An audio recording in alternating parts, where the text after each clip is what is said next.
I never learned how to weld. Don't get me wrong, I do a lot of welding. I own a welder. I just never learned how to do it.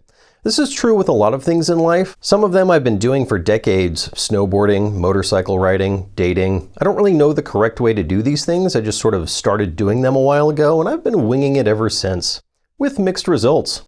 I probably should learn how to properly do some of these things, like welding. I do it a lot, and I'm not great at it. This has been conveyed by a lot of internet commenters who are not exactly kind and supportive. Anyway, I finally took a class, and I'm going to share with you all of the things I learned, all of the things I've been doing incorrectly, and the correct way to do them. So, after 20 years of welding, join me as I learn how to weld.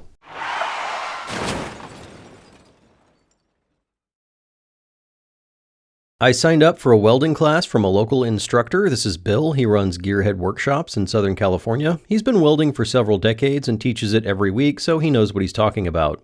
I took his class and I learned a lot, and now I'm going to pass the info on to you with a confidence in my voice that suggests that I knew it the whole time. As we go through all of the correct ways of welding, I'm going to talk about the ways that I did it incorrectly, and we're going to compare a part I welded a couple of years ago, an upper control arm, with a part I'm welding right now, a new upper control arm. These are for two different vehicles. The old one is for the Tesla-powered Jag, and the new one is for the off-road Viper. There are several types of welding, but the most common in a garage are TIG and MIG. MIG is when you spit a wire of metal out of a torch onto other metal. The electric current between them melts the metal into the other metal, combining all the metal. It's very metal. This is sort of the super soaker of welding, fast but not very precise. Today we're learning TIG, which is the scalpel of welding. It's slower, but more accurate, and much better for the kind of one-off weird projects that I do. In TIG welding, the electric current is not traveling between the filler and the base metal like MIG, but between a tungsten electrode and your base metal. Tungsten is used because it has a really high melting point, so you can melt steel, but not your electrode. The filler metal comes in separate from your other hand. The whole process is showered in a gentle spray of inert gas. This prevents the oxygen in the atmosphere from interacting with the metal and ruining your weld. So tungsten plus inert gas equals TIG. To weld, you first need a welder. Not this welder, this welder. I have a Miller Diversion 180. I've been pretty impressed with this welder. I bought it used about 10 years ago, and it's been rock solid reliable the entire time. You can run it on 240 or plain old 120, which is really convenient, and it's super simple to use. Maybe too simple. It only has two settings, DC or AC for steel or aluminum, and your maximum current setting. Bill recommends the Alpha Welder. They both will weld the same materials, they both come with mostly the same stuff, they both work on 120 or 240. Here's the difference. The Alpha TIG has a lot more settings that come in handy for welding aluminum. We'll get into that in a minute. You could also buy 4 of them for the price of one of the Millers. They're made in China from a company based in California. The Miller is made in Wisconsin. I know from experience that the Miller is reliable, and I can't speak personally for the Alpha, but given the price difference and the positive reviews from Bill and other people, it's probably the way to go if you're just getting into this. I've also seen pretty good reviews of Everlast and Prime Weld. I don't use a water-cooled torch, but Bill recommends them. He uses the CK20. This adds cost not only with the torch, but also with the cooling system. You can make a pretty good setup for a fraction of the price by just using a 5-gallon bucket and an aquarium pump. This only works if your aquarium pump has a flow rate that can keep up with the amperage your torch is using. There's not like a chart or anything for this, but it works for Bill's class. If you have a pretty high duty cycle or high current welding, it might not be enough. If you want to step it up a bit, you can get a cooler specifically for welding, but you can split the difference with a laser chiller. They're about $130 and are made for laser cutters, but they'll probably do the job if you're not constantly laying down 200 amps. Probably, maybe. If it doesn't, it will fry your torch and you'll wish you had spent money on a decent chiller to begin with, but more on this later. Gloves are important here. I use these things, which are pretty good, but for this class I was using these Black Stallion Tigster gloves, and I think I like these a little bit better. What you don't want is big floppy oven mitts. You need gloves that fit snugly so you have good control over the torch and the filler. The helmet is super important, and this is part of one of the key things about good welding, being able to clearly see the weld. For this, you need 3 things: a good helmet, clean lenses front and back of the helmet, and you need to block off the light coming in from the top and the bottom. You can use these bibs on the top of the helmet to keep the inside of the helmet dark. My helmet came used with the welder I bought 10 years ago. It's been a good helmet, but it has a couple of issues. One is the design on the side that looks like a bad tattoo that somebody traded meth for. It's fine, whatever. The other is that my lenses, front and back, are pretty bad. They're very scratched up, so light reflects off the dirt and the scratches, making it hard to see what's going on. So I got new lenses. The technology on these things has improved over the last few years. The ESAB and Miller helmets I used at Bill's shop were much more clear than my old Snap-on, and not just because the lenses were clean. They had better color and contrast. It looks a lot better than this in real life. It's hard to get good videos of welds. I'll probably stick with the one I've got since these are kind of pricey, but I do recommend spending a bit of money and getting something like this. The actual tungsten comes in lots of different flavors, differentiated by a color strip on one end. You can get serrated, lanthanated, thoriated, zirconiated, and other words that are made up and I don't know how to pronounce correctly. I've always done red for steel and green for aluminum, but at Bill's shop we used green for steel, but it actually wasn't green. It's chartreuse. What the hell is chartreuse? I don't know, but apparently it's lazier, which is right up my alley, so I like it. We used white for aluminum and that worked out well there. There are a million websites that go over the differences, and this seems like one of those things that people like to argue about, so I'll just leave it at that. Welding is way easier if you have nice clean joints. This is far more important with aluminum, but still pretty important for steel. This is one of the nice things about getting laser cut parts from Send Cut Send. You can make all this by hand, but you're not going to get parts that nicely butt up against each other super tight. This is part of the reason my Jag upper control arms came out so poorly. I was hole sawing my tubes and grinding all my plates to make them fit. They all kind of fit, but not really. This is one of the places where I'm kind of lazy, and it shows in some of my parts. I half-ass it, and then I have to go back and fill in gaps, and it makes for pretty crappy welds, which is why the new upper control arms are laser-cut steel and not all bent steel tubes. It's also cheaper since I don't have a tubing bender. Once the pieces fit together nicely, you can clean it up with a wire brush, and you're good to go. Well, you're almost good to go. First, you need to select a few things. One is your tungsten, not just the type, but also the diameter. You also need your filler rod and the correct cup size. Here are some charts, but if you're feeling lazy, just do what I do and do 3 32nds tungsten, a number 7 cup, and 3 32nds filler rod for basically everything. This works out well for me because pretty much all the stuff I weld is in the ballpark of 1/8 of an inch. The tungsten should be sharpened to a point, kind of like this. There are a few ways to do this. I use a grinding wheel. It works well enough. Bill has diamond-coated plates bolted to his grinder, separated with some washers. This is a pretty clever and inexpensive way to do this. You can also spend lots of money on specialized tools, but the grinder works fine. I noticed better welds at Bill's shop on his equipment, so I ended up buying the diamond lapping discs. They're pretty inexpensive. I got one at 80 grit and one at 240. The 6-inch ones with the 1/2-inch holes fit perfectly on the grinder. This pin vise is $15 and pretty great for holding onto the tungsten while you're grinding it. The angle that you sharpen the point to has an effect on the weld. Generally, the more pointy your tungsten, the shallower the weld. There's a lot of data out there on this, and much of it is contradictory, so I'll let you do your own research. Your current is adjustable with the pedal. Full throttle is whatever your machine is set to. You can set your machine to maximum and just adjust with your pedal, but it's usually better to set the machine to lower and just max out the pedal. As you start welding and get heat into the part, you'll see your pool get bigger and you can ease off the throttle, but we're getting ahead of ourselves.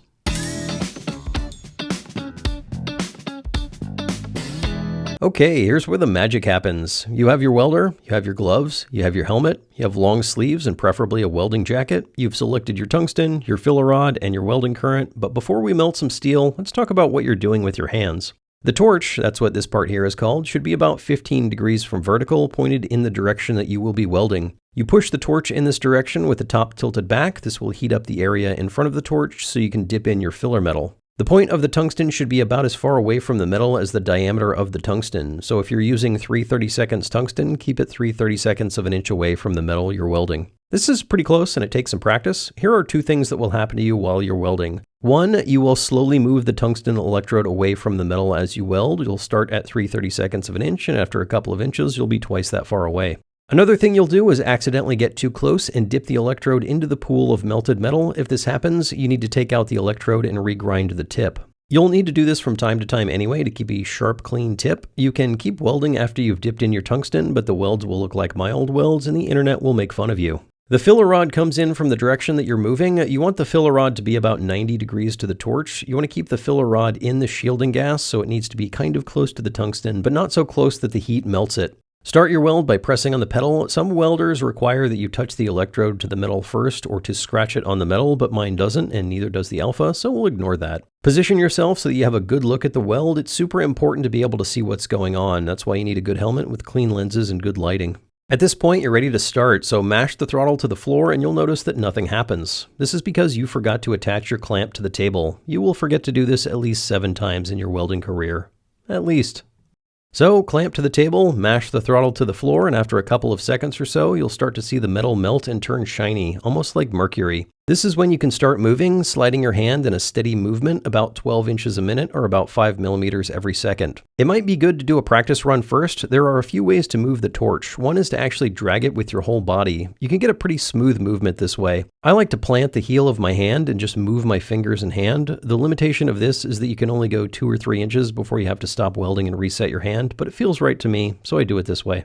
If your electrode is the right distance away, your arc will be in the shape of a sphere, a round ball of hot-ass plasma that will melt steel, giving you power over metals like some sort of wizard. If you get too far away, the arc will start to look like a teardrop, your weld will be poor, and your wizard card will be revoked.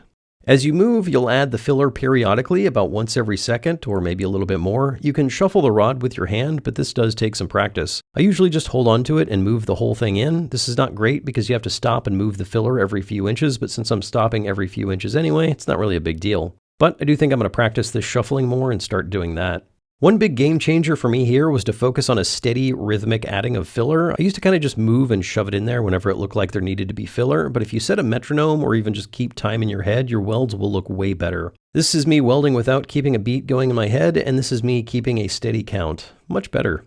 But it is easy to forget this because there are so many things going on. You have to keep moving steady. You have to make sure the electrode is 3/32 of an inch away from the metal. The filler needs to be in the shielding gas, but not too close. Your torch needs to be about 15 degrees. You kind of have to just do this a lot and keep a lot of things in mind. It takes practice.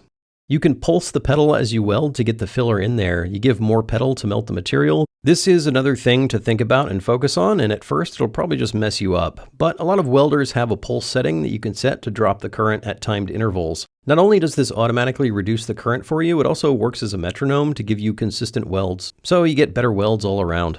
The torch is adding heat, and you might notice as you start moving, the part you're welding will get hotter and melt faster. You can fix this by easing off the pedal a little bit. There are actually multiple ways to cool down or heat up your weld. The obvious one is the pedal, more heat, less pedal, less heat. You can also just move faster, spending less time in one area. The filler rod also cools off the puddle. Every time you add filler, you cool down the weld a little bit. If you add more filler, you cool it down more. If you use a bigger filler rod, that also cools it down more. You're adding heat with your right hand and adding cool with your left hand. Unless you're left-handed, then it's the other way around. The best weld is hot and fast, not so fast that you mess it up, but fast enough that your heat-affected zone is small and less heat-affected. When you blast a bunch of heat into metal, you often make it brittle. Slow, hot welds make it worse. This weld right here was too slow and too hot. You can tell by the dull color of the weld and by the fact that it melted through.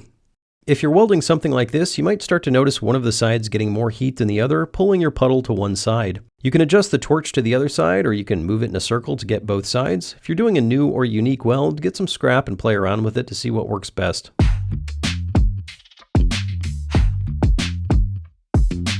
As I was learning all of this stuff, it became clear what all mistakes I was making while welding for the last 20 years or so. I asked Bill what mistakes he's seen most often, and there were a lot of overlap. For instance, I always leave too big of a gap between my electrode and the metal piece I'm welding. Even when I focus on keeping it 3/32 of an inch away, after a bit, it sort of drifts up and away. You can see this in some of my welds that start nice, but get kind of crappy later on. Part of this is because I was never focusing that much on the arc, partly because I couldn't see the arc with my absolutely disgusting helmet lenses. Another thing I've always done, and is totally obvious in my welds, is that I'm not consistent. We talked about this already. I don't have that metronome, and when I focus on that, my welds get way better. I've always had my torch too far back, more of a 45-degree angle than a 15. This is a pretty easy fix with a flexible head torch. My joints are not very tight. We talked about this too. This has mostly been fixed with the magic of laser cut parts. I often keep my filler rod too far away and not in the gas. A lot of people will dip the filler too far away from the puddle. This is just a thing you have to practice. One thing I keep doing, and that I actually know I'm not supposed to do, is that I lift the torch away from the weld immediately when I'm finished. You're not supposed to do that. You're supposed to keep the argon flow over the weld as it cools, otherwise the end of the weld gets oxidized. You should also slowly lift off the pedal at the end instead of just shutting it off like a switch. I'm bad at this, and this is why my welds have nipples or craters at the end. Finally, as Bill says, you have to burn it to earn it. You have to practice to be good at this. Not just welding, but stopping every once in a while to practice on all of the things we talked about. You can't just blast crappy welds a few times a year and be good, as I found out. In this, as in most things, having an ego is not helpful. Always be learning. Learning is fun.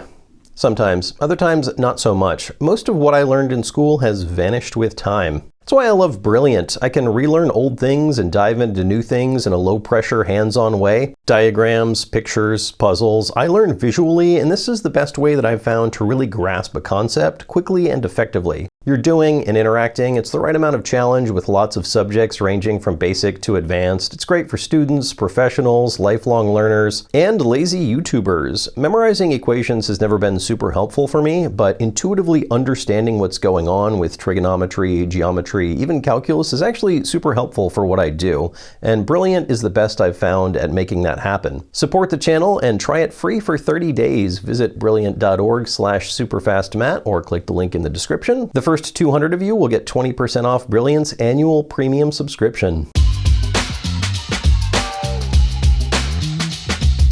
Once you figured out all this stuff and practiced over and over and got everything down, you might feel pretty good about yourself and your welding ability. This is a good time to try aluminum and realize that you suck at welding.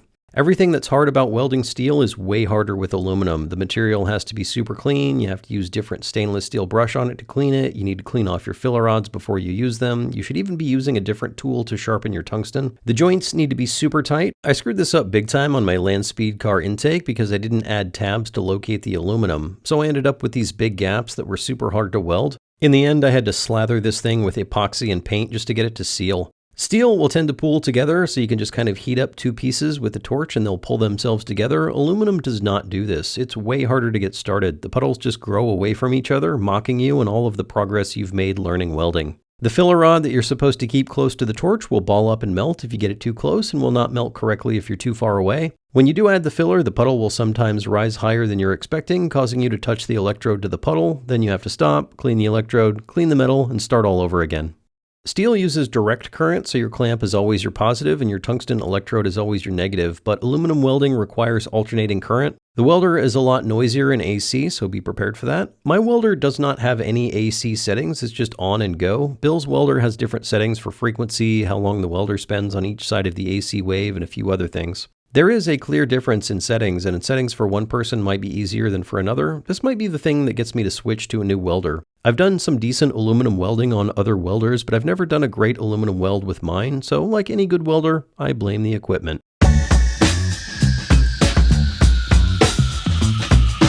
So that's about it. I know that some of you haven't even made it this far before going into the comments and telling me that I'm wrong about something. Welding is one of those things that if you ask 10 people, you'll get 11 different opinions. Part of this comes from the fact that the technology has changed. Part of it comes from the fact that there are multiple ways to do the same thing. As they say, there is more than one way to weld a cat to another cat. So share your disagreements in the comments. There are a lot of nuances and tricks and skills, tons of stuff I didn't talk about, from TIG grinding angles to argon flow and 1,000 other things. There are a lot of good videos about welding on YouTube. A lot of bad ones too. They're mostly bad ones actually. But welding is one of those things that you'll never learn how to do until you start doing it. So find your local Bill, sign up for a class, start melting steel with your mind.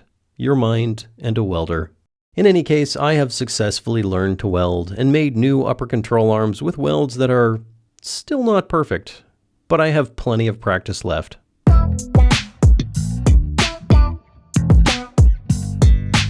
After I took Bill's class and after I mostly finished this video, I decided to upgrade my setup. I got a liquid-cooled torch, I added those diamond lapping wheels to my grinder to get cleaner tungsten, and I bought a new welder. I got a prime weld that runs up to 325 amps. My miller does 180 and I've never needed to do more than that, but you never know. I've done a handful of welds on it so far and I dig it. It's at least as good as the miller. I tried out the pulse welding, fiddled with some other settings. I think this was a good purchase. I haven't tried aluminum with it yet, but I expect good things. The welder will work on 120 volts or 240, just like my miller. It maxes out at a lower current on 120. This is usually all I need, but I went ahead and wired 240 into my garage, unless my city requires a permit for this sort of thing, in which case my garage conveniently already had 240. I also bought one of those laser chillers to cool my torch. I took it apart and boy is it cheap looking. They didn't even use an actual heat exchanger, it's just a bunch of aluminum tubes wrapped around. The pump is pretty sad looking. I did do a flow test on it and it was getting a quart every 2.5 minutes. This is less than the flow specified by the torch manufacturer, which is 1 quart per minute. I went ahead and upgraded it with a pump that I had lying around. It has everything a chiller needs: a tank of water, a sort of heat exchanger, a fan, a temperature readout, an alarm to tell you when you don't have any flow. Unfortunately, I did not read the the manual for the welder, which states that the output here for the chiller is 120 volts when the welder is hooked up to 120 volts and 240 volts when the welder is hooked up to 240 volts. So I fried the power supply and probably the fan and all the electronics. Fortunately, I did not fry my water-cooled torch, probably because I was less than half of its rated current. Sometimes when you try to be cheap and clever, you are successful. Sometimes you are not. This time I was not. So in the end, I just bought a prime weld chiller. If I was going to do this again, I'd probably just get the smaller welder that goes to 225 amps and just do an air-cooled torch. I don't really need the kind of high duty cycle, high current welding that requires this setup, but I have it, so maybe I'll go stick weld some 1/2-inch steel together just because I can. Probably not though. It used to be that you had to impress people to get people to watch your show. Now you just have to impress the algorithm. So do me a favor, hit that subscribe button. All hail the algorithm.